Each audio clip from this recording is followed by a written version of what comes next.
So today I'm going to show you how to get started with rulers. I love using rulers with the long arm, and I have started a little bit of a significant collection. I'm just going to go over some of my favorites and give you some tips on how to get started so that you have success right out the gate. Besides purchasing rulers, the first thing you're going to want to buy is a ruler base. And that snaps right onto the front of your machine. You just kind of tilt it up a little bit and then push it in. So this provides a larger platform so that your rulers will be balanced and not kind of tilting over. So it gives you a much more stable work surface. I tend to leave it on all the time. Some people like to take it off. They feel like this interferes at times, especially on the sides, but I just leave it in all the time. The second thing I would purchase to get started with ruler work is a ruler foot. Now, our machine comes with a foot that you could use to do ruler work, but let's see if I can get in real close here so you can see the difference.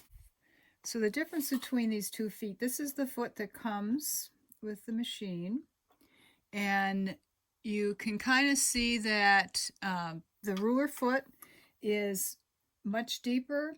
It has a cutout in the front and the side so you can visualize the needle a little bit better. But both of them, if you have the ruler up against the side of the foot, will give you a 1/4 inch seam allowance there. So you need the ruler base, and I would suggest getting a ruler foot. The ruler foot makes things so much easier because as you're going along, if you had a this shallower foot, you're more likely when it's hopping for it to hop over your ruler, your needle hit the ruler, and perhaps break your ruler or throw your timing off. Now I have a baby quilt here that I am using these 3 rulers to quilt it. And I think these are probably some of the rulers that I use more often than any others, particularly this long straight edge. It's just the right size. I think any longer and it would get in the way because of the depth of my quilting space here, but I can go a pretty long distance this way. I mean, it's long enough that I do need to adjust my hand so that I have a firm grip as I'm going along.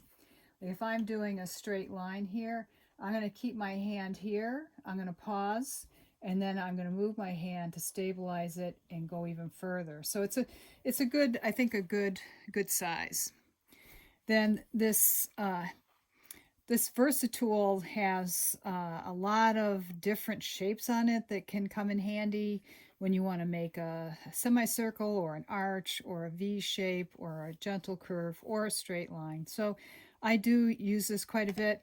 And when I want to have a smaller, tighter curve, I actually have a set of circles so that I have a graduated set that goes all the way up to, I believe, 8 inches. So I like all my rulers, but I probably use these 3 the most. This is the quilting design that I decided to use for this quilt.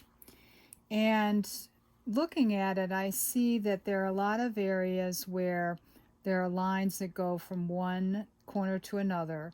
So those I don't need to mark because I just go from one corner to another. But then there are a lot of times where there's lines that go to the middle of each side.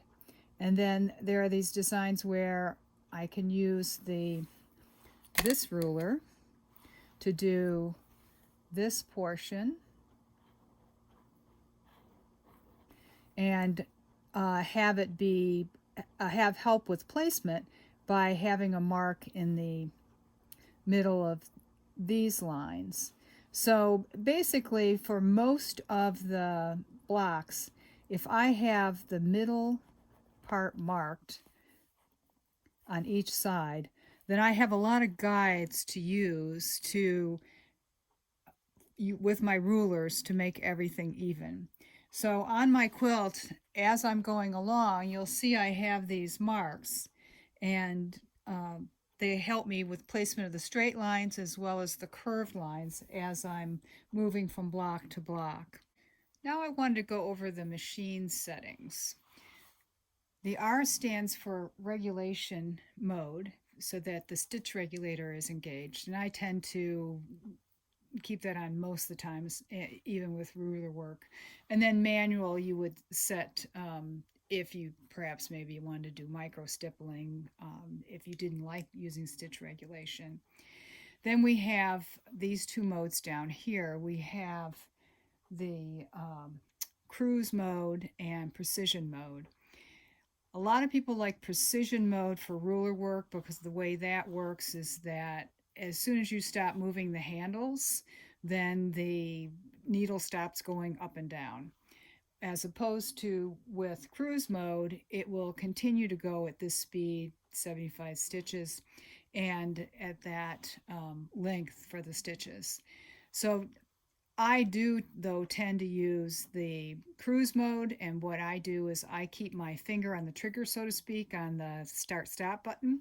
And when I come to a point in where when I'm doing the ruler work that I want to change my grip or change my ruler, I just press my thumb down on the start stop button, and that's just more comfortable for me than having the machine come to a full stop.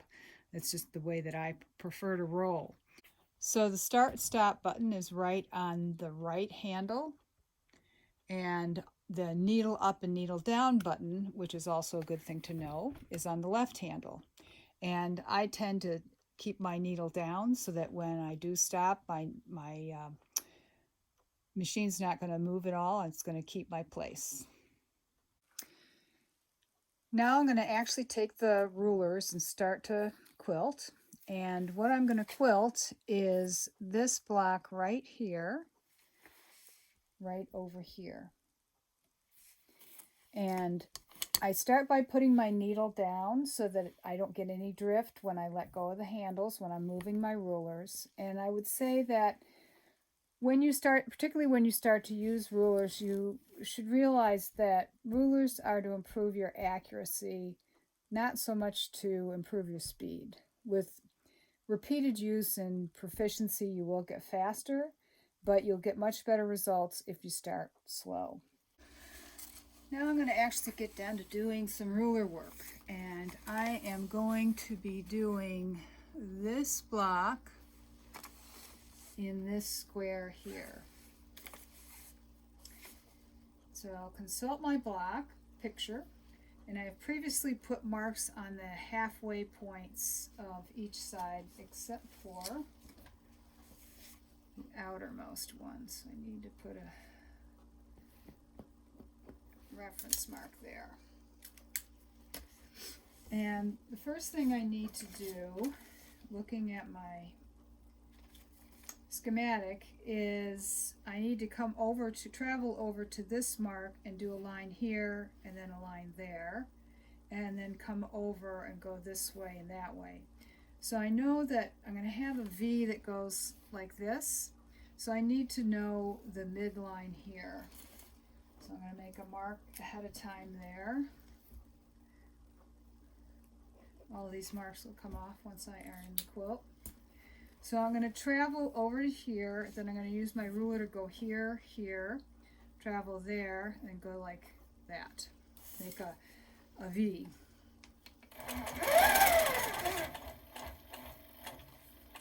So I'm going to stitch in the ditch here.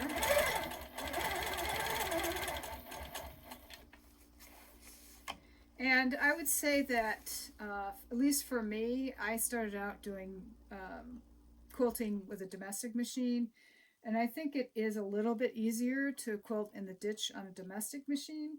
However, all the other quilting is so much easier on the long arm.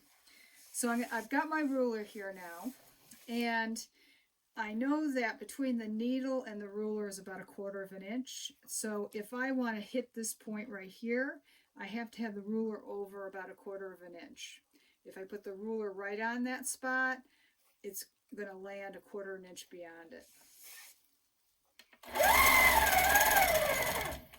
Right on the money. And now I want to come and go to this line here, so I'm about 1/4 of an inch away from it.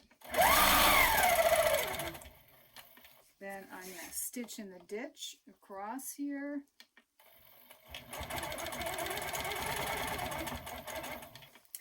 And now I want to make kind of echo this V shape.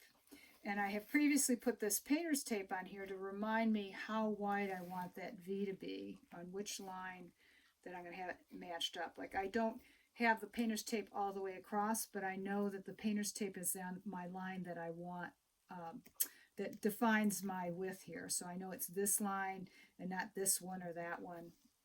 So it helps me to remember. And I'm going to go up to the line I just marked, which is the midline. And then I'm going to do the same thing on this side, but this time I want to make sure that I'm 1/4 of an inch away from the corner.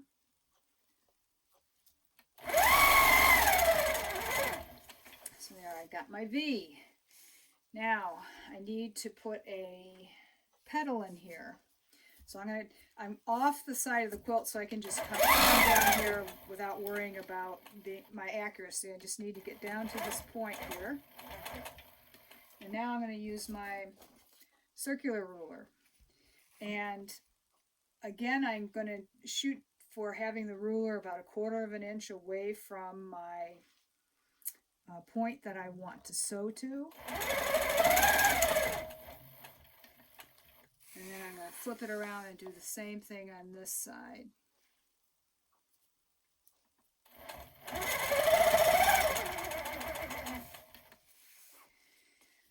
That's good. What I didn't mention when I was using this ruler is that when I'm using it, I spread my hand way apart so that I'm not going to have any rocking of the ruler at all. It's going to be stable. And if I can't get that feeling of stability, I'll stop the needle and I'll move my hand and then start up again.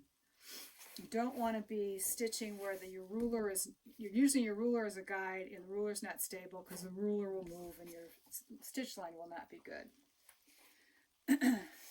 So I'll show you what I just stitched.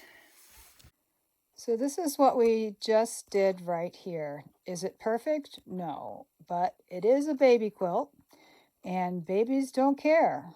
And mommies don't care as long as they get their baby quilt while their baby's still a baby. Now, if this were a competition quilt, of course, you wouldn't want to see these stitches here. And I should have had the point of the paddle away from the 1/4 inch seam here. But I am doing this as a demo quilt while making this video. And like I said, it's a baby quilt. And I want to get it done for the new baby coming in our family. So here's the end result. A baby quilt for our first grandchild coming very soon.